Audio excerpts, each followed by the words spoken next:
Matthew chapter 27 is where we're going to spend most of our time this morning.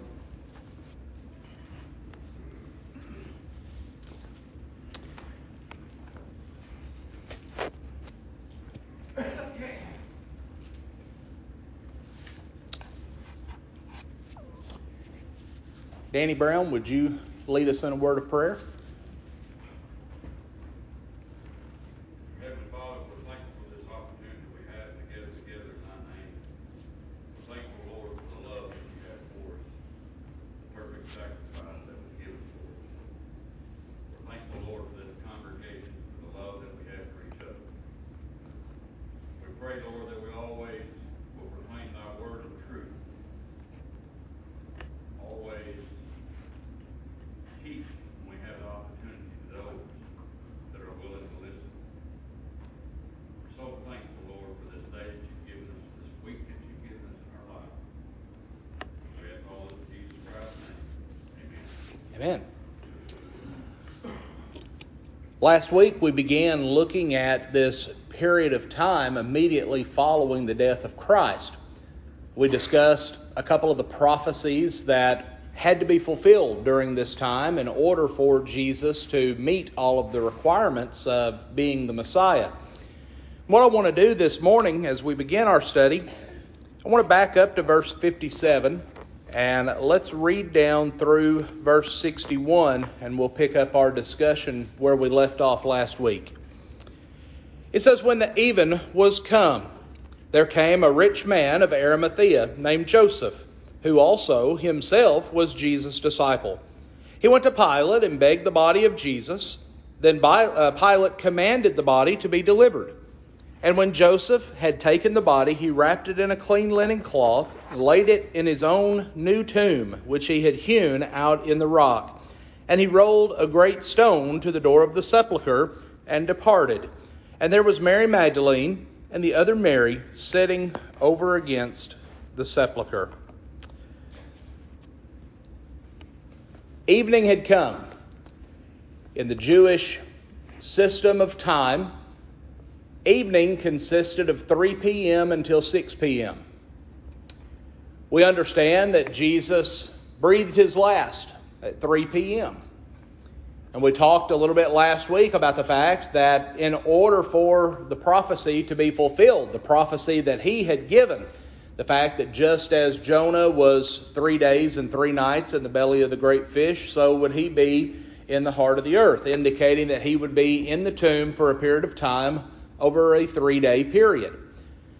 Well, in order for all of this to mesh together with what we see in this context, we understand that this was the day of preparation. The day of preparation was the day before the Sabbath. So this would have been on Friday. And in order for all of this to take place, so he could be resurrected on the first day of the week, he had to be placed in the tomb before 6 p.m. in order for Friday to be counted as one of the days that he would be in the tomb. But also he had to be laid in the tomb before 6 p.m. or it would render that land unclean and unfit for the observance of the Sabbath and the observance of the Passover. And so, at 3 p.m., we know that Jesus has breathed his last. We don't know how long after Jesus died that it was before the Jews went to Pilate and wanted the legs of those hanging on the cross to be broken. We don't know how long all of that took in order to bring us to the point where they finally determined that Jesus was deceased. We ended last week talking about the spear that was thrust into the side of Jesus, and it talks about blood and water came forth from his side. We talked a little bit about that and the symbolism that we see there. But we now have a problem, and this is where we left off. At the very most, someone has 3 hours to get Jesus down from the cross and to get him buried in order for prophecy to be fulfilled. I tend to believe that by the time everything had transpired, there was probably probably just a matter of minutes remaining. Because you think by the time they went to Pilate, got his authority to break the legs, came back, relayed that to the soldiers, then by the time that Joseph of Arimathea went to Pilate, requested the body was delivered to him. I mean, this would have been time consuming, especially in those days where they didn't have the ease of communication that we have today. Today we could pick up the phone and we could call or we could text or whatever, and it takes place in mere moments. Back then, these messages had to be carried by hand. And so this would have taken a great deal of time. But we also discussed the fact of the issue became, well, what are we going to do with Jesus? Jesus is dead. He now has to be buried before 6 o'clock, but who's going to do it? Well, the Jews weren't going to do it, because if one of the Jews had touched his body, it would have rendered them unclean. And they would not have been able to participate in the activities of the Passover feast. They wouldn't have been able to participate in their activities of the Sabbath, because they would have been rendered unclean. So, who was going to accept this task? Well, in the prophecy that we noticed at the beginning of our lesson last week from Isaiah 53 and verse 9, it's prophesied that his grave was assigned with wicked men. This is a concept that maybe we've not really given that much thought to. Those who were put to death by crucifixion generally were not given what we would consider a proper burial. Generally, they were not given the attention that we would think of as a proper burial. Had it been left up to the Romans, more than likely Jesus would not have come down from the cross before 6 p.m. But also, had it been left to the Romans to dispose of his body, it was their common practice to simply take the bodies out of those who had been executed and cast them into the valley of Hinnom, which was the city dump, essentially, of the city of Jerusalem. They were cast out as trash, refuse of the city. Well, these bodies, and it's interesting because we see other references in the New Testament to this valley of Hinnom. And it talks about a place where burning is taking place and all of this.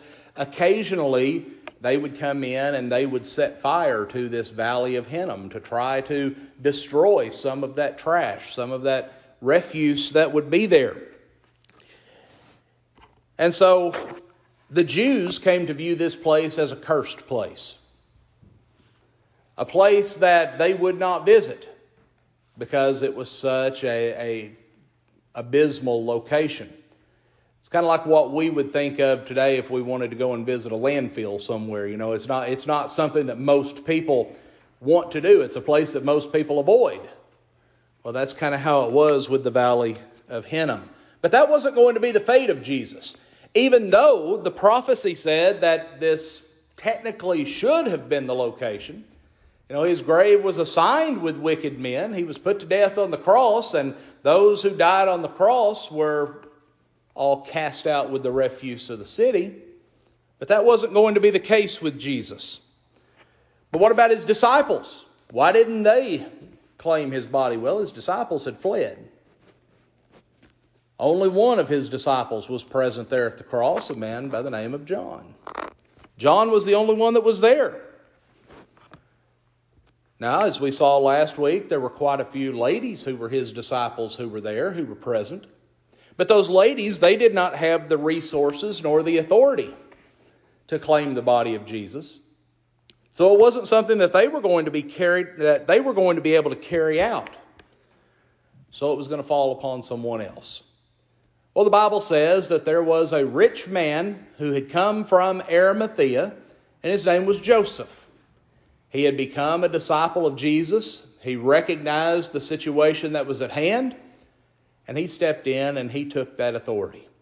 He went to Pilate. He asked Pilate if the body could be released to him, wanting to make sure that Jesus had a proper but also a timely burial. He would have been familiar, I'm sure, with these prophecies we've been discussing. He goes and, as the text says, he begs the body, or he asks for the body to be turned over to him. Now, as we mentioned, Joseph had a very short period of time to get these things accomplished. Verse 59 says he took the body, wrapped it in a clean linen cloth.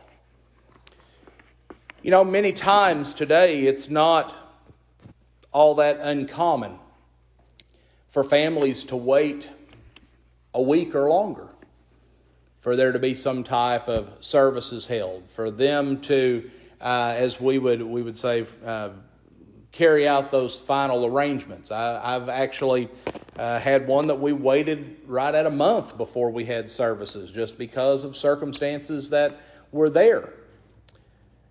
Joseph did not have the ability to put this off. He didn't have the ability to wait.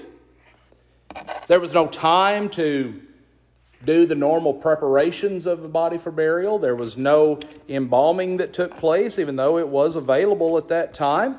There was no funeral, nothing that we would think of as a proper burial, a proper service for Jesus. There was nothing but a quick, simple, direct burial, wrapped in a clean linen cloth and laid in the tomb. No time for anything else. There was no large crowd there. There was no receiving line of people waiting to come in and to greet his mother and his family and his friends, as we commonly see today. No. In fact, we're told that there were only a few women that were present, sitting there by the tomb, grieving.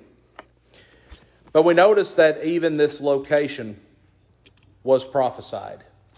Isaiah 27 and verse 59 says, he was with a rich man in his death, because he had done no violence, nor was there any deceit in his mouth. So you think about this for a moment.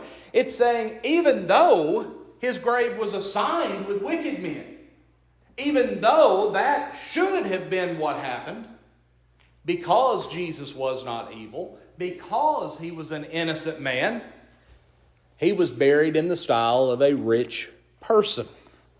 Joseph was a rich man. One of the signs of his wealth, the text says that he had a new tomb that had been hewn out of a rock. Literally a solid rock wall.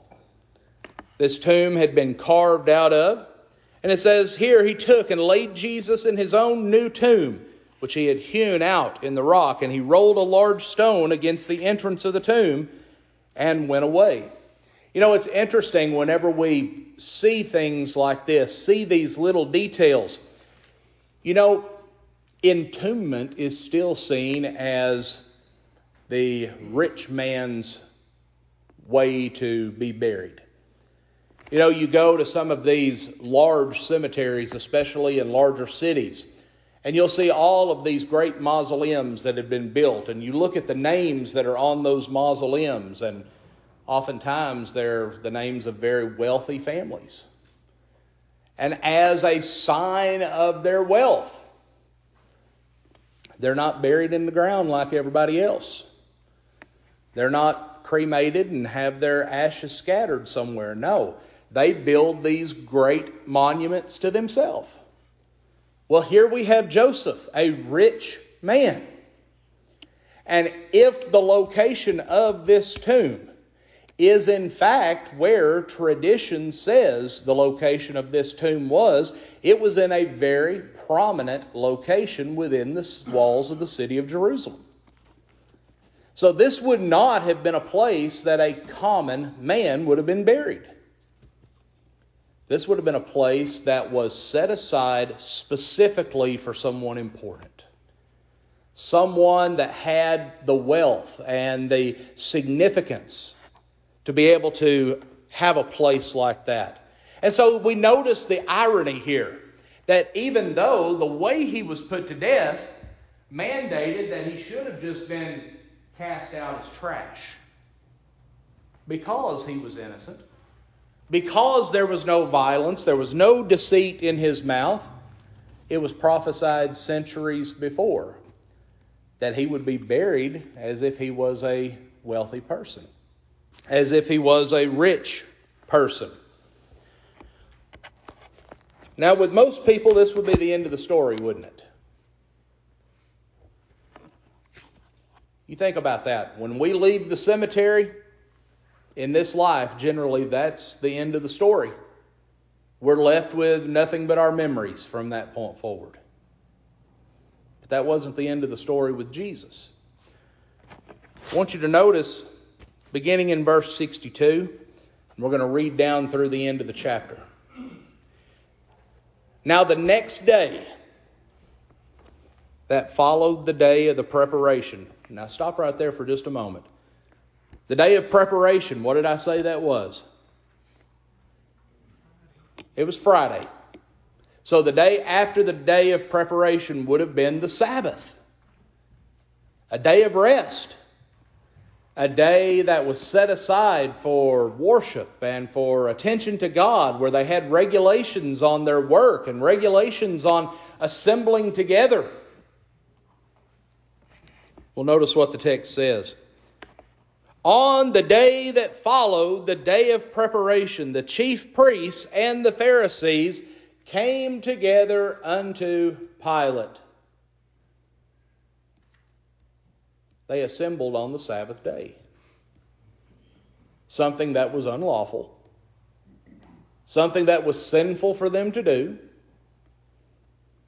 But as we've already seen up to this point, they really didn't care that much about keeping the letter of the law. All they cared about was observing what they wanted to observe.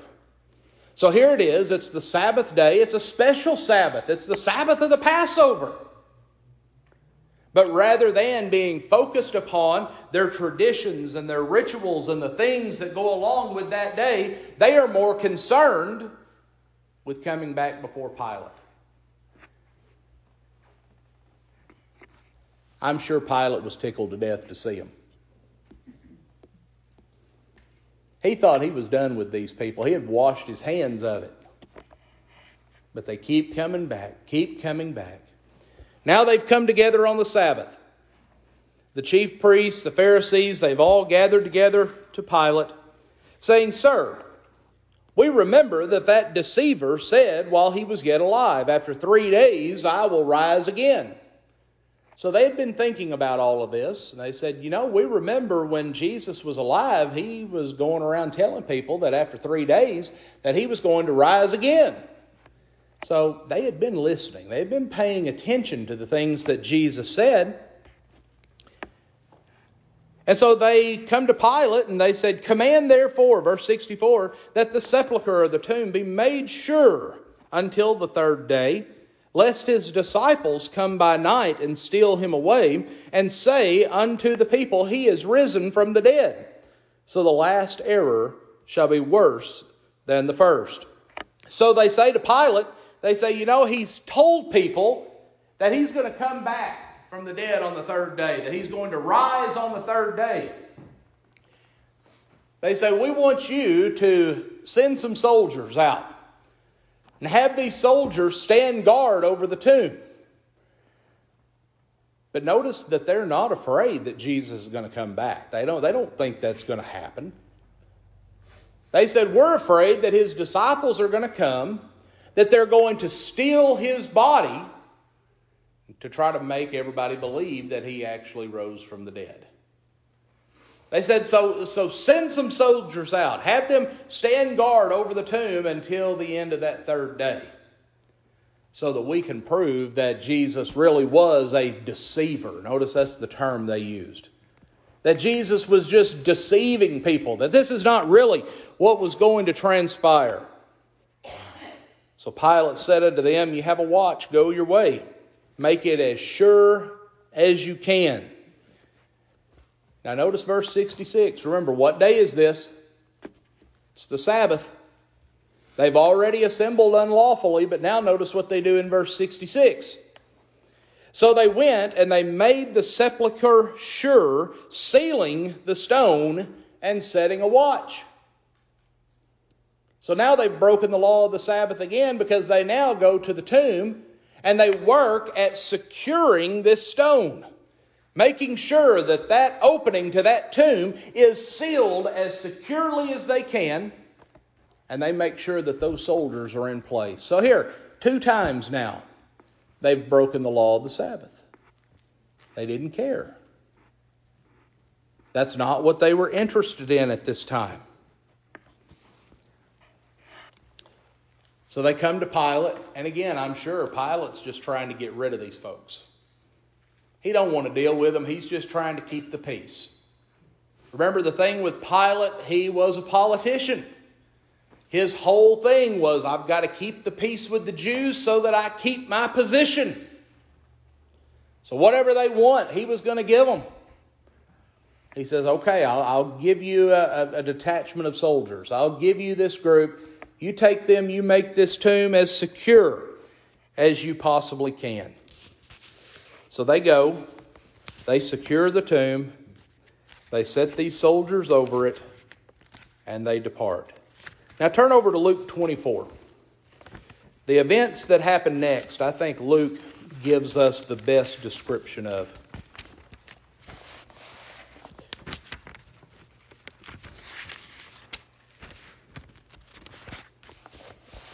Luke 24, we're going to begin the first verse.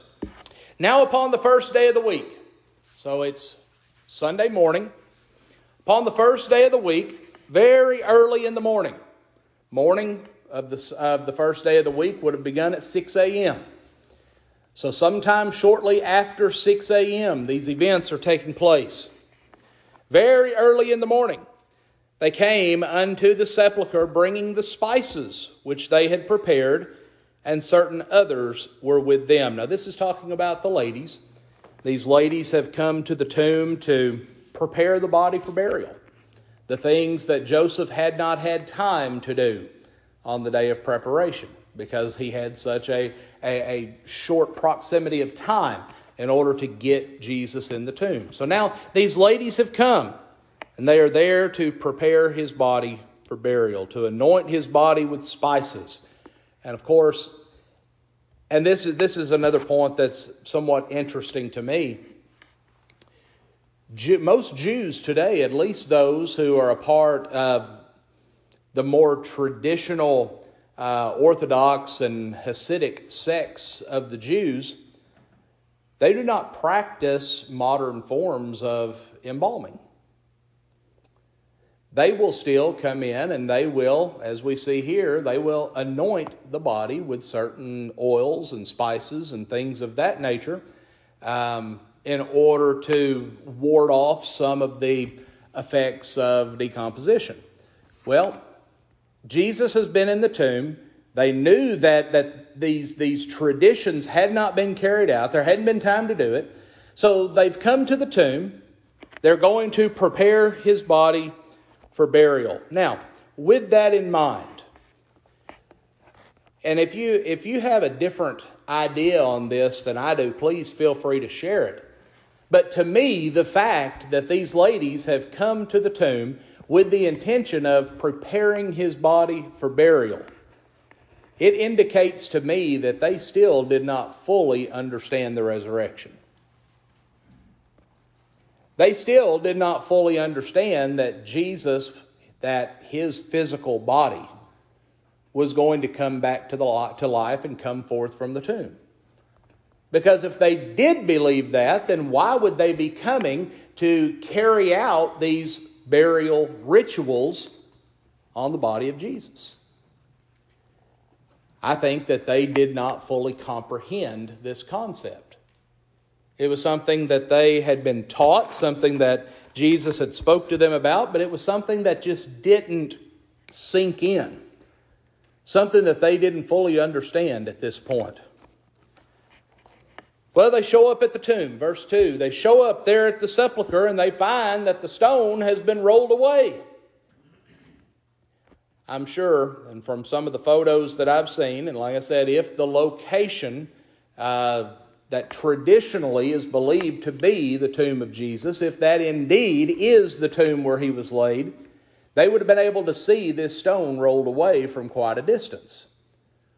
They would have been able to look and see that things were not the way that they were when they left. So they show up here at the tomb. The stone has been rolled away, so they know something's up. Something's taking place here. They came and they entered in, and the body was gone. Nobody was there. Now I'm sure at this point there was some shock, amazement, confusion. They really didn't know what was going on.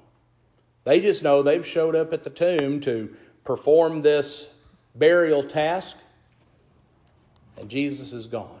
His body's not there. And it came to pass, as they were much perplexed thereabout. This idea of being perplexed, I'm sure these ladies were talking quite a bit with each other. Well, I wonder what happened. Where did he go? What's taken place? Trying to figure out what was going on. It says, and behold, 2 men stood by them in shining garments. These were angels. Angels appeared to them. And as they were afraid and bowed down their faces to the earth, they said unto them, why seek ye the living among the dead? Why are you here in a graveyard, in this tomb, looking for someone that's not dead? Jesus had risen from the dead. He is not here, but is risen. Remember how he spake unto you when he was yet in Galilee? So he says, remember the things that Jesus said, talking about his resurrection. The Son of Man must be delivered into the hands of sinful men and be crucified, and the third day rise again. So these angels, they're saying, you remember Jesus said that after he was crucified, that on the third day that he was going to rise again, that he was going to come forth from the grave? And they remembered his words. So at this point, it's all now starting to sink in. This is what Jesus was talking about. This was the third day. No, he hadn't been in the tomb for 3 literal 24-hour periods, which we talked last week a little bit about the fact that just because it says that he had to be in the tomb for 3 days and 3 nights, that was a Jewish idiom. It was a figure of speech that they would often use. All this meant was that he had to be in the tomb for a short period of time on each one of those 3 days. So he was in the tomb for a little while on Friday, he was there all day Saturday, and he was in the tomb for a short period of time on Sunday before he arose.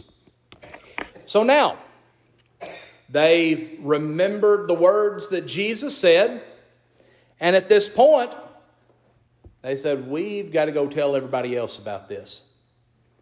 So they went back and they went to the place where Jesus' disciples were.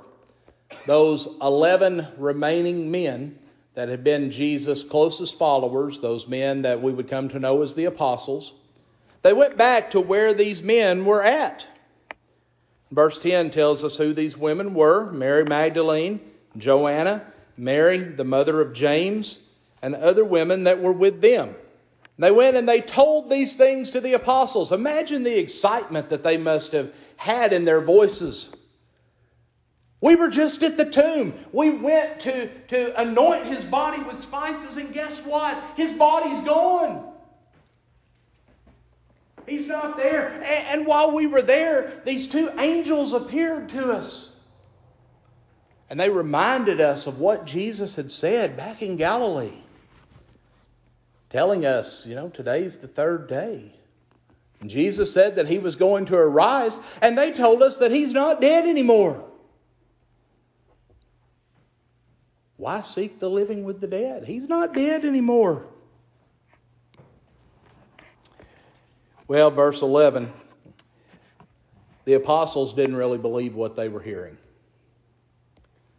King James Version says that they believed them to be idle tales. That it was make-believe. One of the modern translations, one of the more loose modern translations, and I kind of chuckled when I read this, said they believed that they were old wives' tales. Things that may have a degree of truthfulness to them, but not completely truthful. So they didn't really believe what they were hearing. This was amazing. It's unlike anything they had heard before. So Peter and John, they decide, We're going to go check this out for ourselves. You notice there in verse 12 it says, Then arose Peter, ran unto the sepulchre, stooping down, he beheld the linen clothes laid by themselves, and departed, wondering in himself at that which had come to pass. Well, John's gospel tells us that John went along with Peter. Peter departed first, but apparently John was able to run a little bit faster than Peter. John got there first. They got there, but Peter was the one that actually went into the tomb. And he went in and he saw things just as the women had said. The body of Jesus was not there. He was risen from the dead. You know, it's amazing to me that there are still people in the world around us today that try to explain away the resurrection of Jesus. There are still people that we encounter who will try to argue that in some way the disciples of Jesus found a way to steal his body. There are others who say, well, no, Jesus didn't actually die on the cross. He just passed out. And that when they took him down, eventually he came back to consciousness. He woke up, he rolled the stone away, and he left under his own power. Well, I want you to think about this for just a moment. This claim that his disciples had stolen his body. There were Roman guards standing over the tomb. These Roman guards knew that if they did not fulfill the mission that had been given to them, that they would answer with their life. And so there was absolutely no way that they were going to allow anyone to touch that tomb. But then this other concept of Jesus just passing out on the cross. They say, well, due to blood loss, due to exhaustion, he just passed out. Well, the text tells us that before the spear was ever thrust into his side that he was dead. But even if there was any doubt at that time, when that spear was thrust into his side, into his heart, and blood and water flowed forth from his side, that rendered him dead. There was no way that he was going to come back to life by any natural means. The power of God was the only thing that was going to restore life back to his body. But even at that, if Jesus did, so to speak, wake up physically, if he did in some natural sense, he didn't even have the strength to carry his cross. Simon had to come along and help carry the cross of Jesus because he was in such a weakened state already. There was no way that he could have rolled this stone away from the door. Even these ladies, and we're told that there were 4 ladies present. The 4 of them knew that the 4 of them together didn't have enough strength to roll this stone away. And they were wondering how they were going to get that done. There's no way that Jesus could have done this on his own simply with physical strength. It was the power of God that brought this about. A miracle had happened. Just as Jesus had prophesied, a miracle had taken place. Jesus died on Friday. He was laid in the tomb before 6 o'clock. He was in the tomb the whole Sabbath day. But then early on the morning of the first day of the week, God breathed life back into that body. He arose from the dead. A miracle had taken place. A poor man who had no place to lay his head, whose grave was assigned with wicked men, was lovingly claimed by one of his disciples. He was buried in the style of a rich man. But even death could not stop the Son of God. The Jews thought they had won.